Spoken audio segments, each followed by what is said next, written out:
It's funny, I was reading through the new DMG and came across a rather interesting tip. In the section Ensuring Fun for All, it mainly focuses on player enjoyment, but there is a portion on making sure you as the Dungeon Master have fun. Under Respect for the DM, you'll find a section on players exploiting the rules. With that, continue reading and you'll get Rules Aren't Physics, which reads as follows. The rules of the game are meant to provide a fun game experience, not to describe the laws of physics in the world of Dungeons & Dragons, let alone the real world. Don't let players argue that a bucket brigade of ordinary people can accelerate a spear to light speed by all using the ready action to pass the spear to the next person in line. And it continues on from there.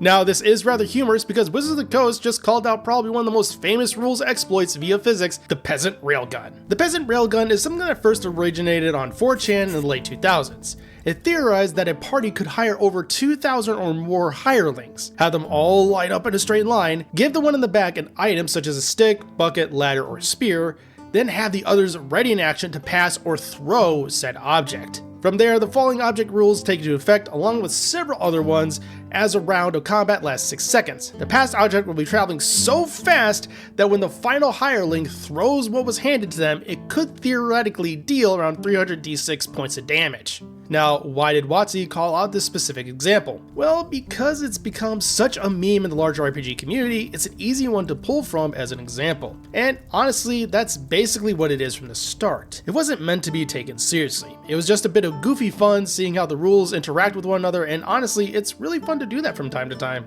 Now, I'm sure there's at least one person out there who has attempted this, but most people I've encountered with this have laughed at the sheer concept of it. But it does bring an interesting point.